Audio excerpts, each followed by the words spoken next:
Salut à tous, alors aujourd'hui je vais vous parler de l'expérience que j'ai conclue il y a quelques jours. J'ai fait un jeûne de 100 heures, 4 jours et 5 nuits. Alors je vais vous dire pourquoi je l'ai fait, comment ça s'est passé et qu'est-ce qui va suivre. Alors pourquoi j'ai jeûné? Il y a deux raisons de santé et deux raisons un peu plus conjoncturelles. Alors la raison de santé, c'est que quand on jeûne, on arrive dans un état d'autophagie, c'est-à-dire que le corps se régénère, les vieilles cellules et les cellules qui ne fonctionnent pas trop sont mangées par des cellules spéciales qui savent faire ça. Et ça permet, quand le jeûne est fini, de créer à nouveau ces cellules manquantes, par exemple des globules blancs, et d'avoir à nouveau, dans ce cas-là, un système immunitaire à nouveau efficace et régénéré. La deuxième raison, c'est que je voulais atteindre un état de cétose, qui est quelque chose de différent de l'acidocétose, qui est un grave problème des gens qui ont du diabète de type 1. La cétose, c'est quand l'organisme ne peut plus compter sur des glucides, des hydrates de carbone, et donc il est obligé de consommer des graisses et de les brûler d'une certaine manière, et ça produit des corps cétoniques.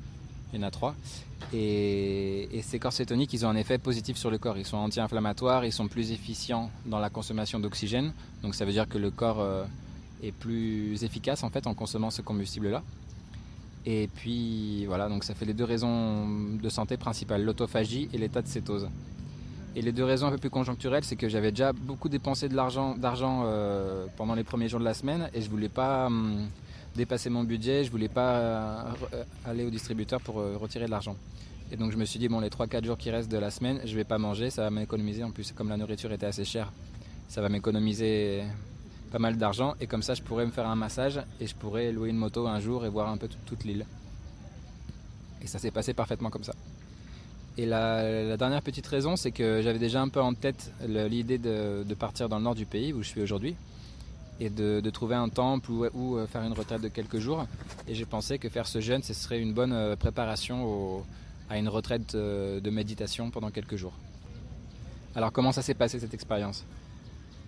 Alors déjà, j'ai pris mes précautions en buvant environ 3 litres d'eau par jour, et en plus à cette eau j'ajoutais 10 grammes de sel, ce qui fait environ, je crois que c'est 4 grammes de sodium à peu près, parce que la question des sels minéraux et du sodium et du magnésium en particulier, c'est très important pour pas avoir de soucis.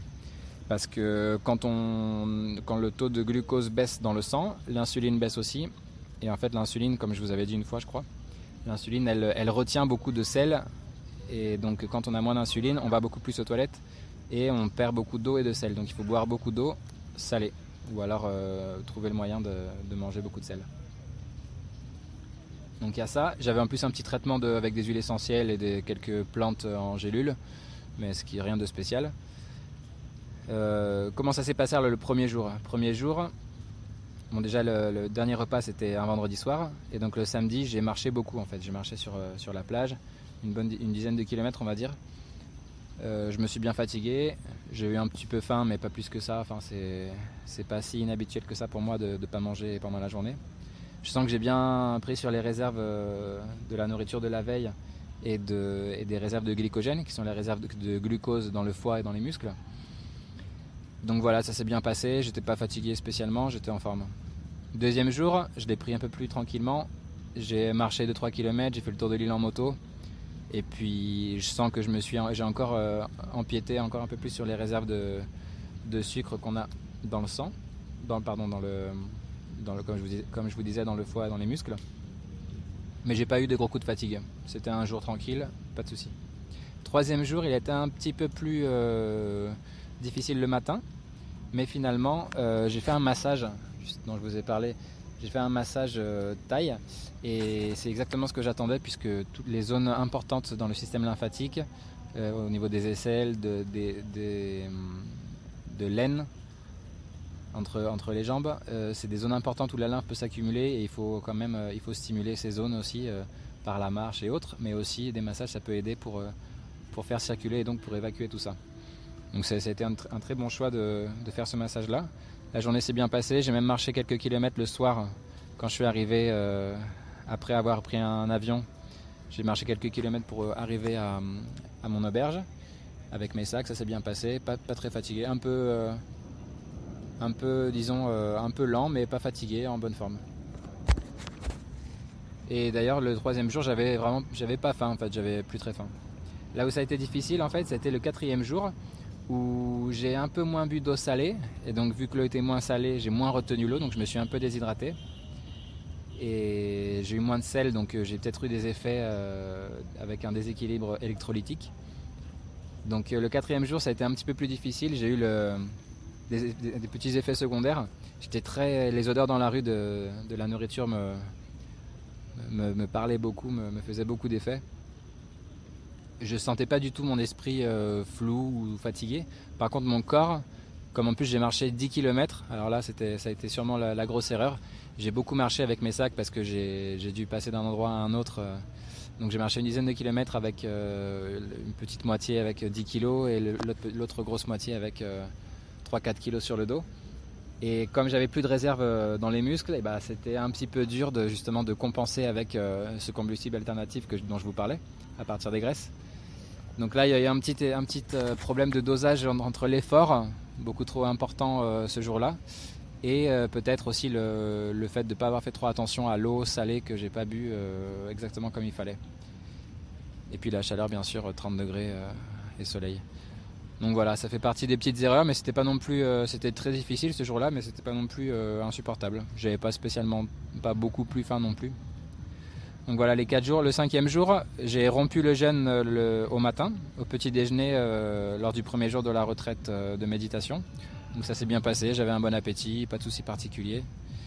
Peut-être un souci, oui, effectivement, qu'il faudrait mentionner, c'est que vu que ici le régime alimentaire est beaucoup basé sur le riz et un peu les pâtes aussi, enfin des féculents, et j'ai beaucoup mangé de riz et de pâtes. Et ça a été un peu une erreur parce qu'il y a trop de fibres d'origine céréalière donc, qui sont pas très digestibles, enfin elles se digèrent quand même, mais elles n'aident pas forcément à faire reprendre le transit intestinal comme il faut. On a souvent l'idée que les fibres sont importantes pour le transit intestinal. En réalité, il faudrait pas trop manger de fibres ou manger des fibres déjà prédigérées, comme je vous avais mentionné, des produits lactofermentés, des choucroutes, etc. Ça peut être beaucoup plus utile que manger du riz pour sortir d'un jeûne. Alors le bilan de ces quelques jours de jeûne, de ces 100 heures de jeûne, j'ai dû perdre peut-être entre 500 grammes et 1 kg de graisse. Donc c'était pas du tout l'objectif, mais c'est logique, ça fait partie des effets que souvent les gens veulent obtenir quand ils jeûnent. J'ai dû perdre 1 ou 2 litres d'eau, parce qu'on perd toujours de l'eau même si on boit beaucoup. On perd toujours beaucoup d'eau dans un jeûne comme ça. Donc j'ai perdu un peu de volume, je suis un peu plus maigre qu'avant. Et puis par rapport au système lymphatique, je pense que j'ai réussi à régénérer quand même pas mal, à le mobiliser, à évacuer des choses, à manger les vieux globules blancs, lymphocytes, etc. qui étaient plus très fonctionnels ou qui étaient déjà un peu usés. Et donc là, depuis que j'ai remangé, je sens bien sûr un regain d'énergie qui est logique, vu que je remange, mais je me sens fort et disons en très bon état.